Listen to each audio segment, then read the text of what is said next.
Okay. It says here, okay, the term death is used because a fetus is not able to control the voluntary functions of its body, or in any way able to obtain food on its own for its nourishment. When you are in a fetus, you are developed and mature into a state that you were, ready to make your entrance into the world. Now, everything is dependent on the law, from a fetus to a human being. That's why it always speaks of getting sustenance from the Most High. But man want to fool you and say he does it. He does not anything. He doesn't voluntarily do a thing. Everything is planned by the will of the Most High. We It says kun fayakun. That was the decree of be, and it is. Once it said kun fayakun, everything start going into motion. Everything happened and it stopped. We are now living out the kun fayakun. So everything is dependent on the Most High, who gave the Ummat this abode, who left the angels in charge to protect you. Now you look into man, because man has put you in a capitalistic society, which is actually a captive society. They're fighting one another. They're taking your kids. They're killing, and you're not saying anything. That is the part of you being dead, or you died. You died. The word die, die,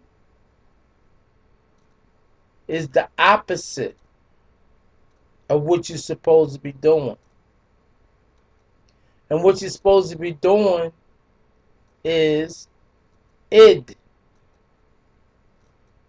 Id. You see? Id. See, IDE, which means the celebration. And in that celebration,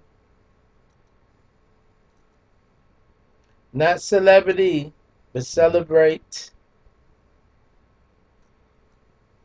That celebration is to teach your children who you are every 7 days. That's number of perfection, which is a check mark. And to look backwards and correct your mistakes and continue what you have not done. To stop on the seventh and to give praise to who created you as a woman, and praise that you're getting from your children. And look forward ahead to plan for the next 7 days. Now, what's missing is your queendom, as you would call it,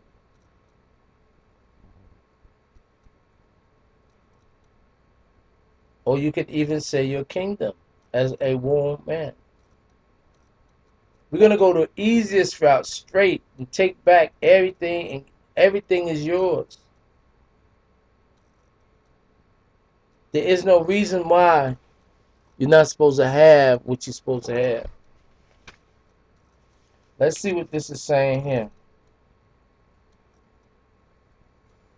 It says, when you're a fetus, you're developed and matured into the state that you were, ready to make your entrance into the world.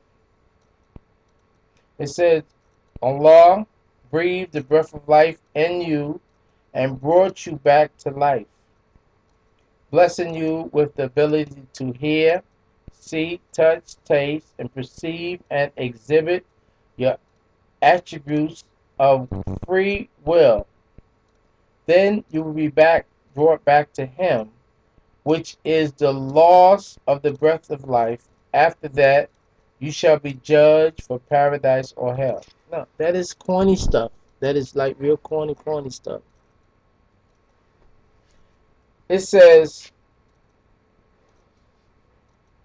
that Allah breathed the life in you and brought you back to life, blessing you with the ability to hear, see, touch, taste, perceive.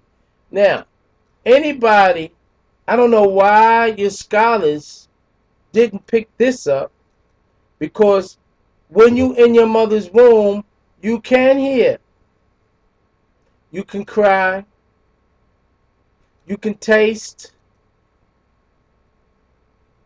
you can feel. So why would you let this type of teachings trick you into thinking you're going to the moon or thinking that you're going to another planet? That's because you thought you were greedy, and the one that wrote this was greedy too. And all you was thinking about was making money. And by making money, you got into the monetary system. And now you're stuck, you're captive in a capitalistic society because you left your origin, which was your original way of living. So it says, brought you back to life, blessing you with the ability to hear, see, touch, taste, and perceive, and the attribute of free will. We don't have a free will. Our will is to do the will of, to be in the will of the Most High, not a free will. When people say free will, what they do is they try to make you an individual. And by making you an individual, that means that they have control over you, instead of the control, the factor being the one that created you in their womb.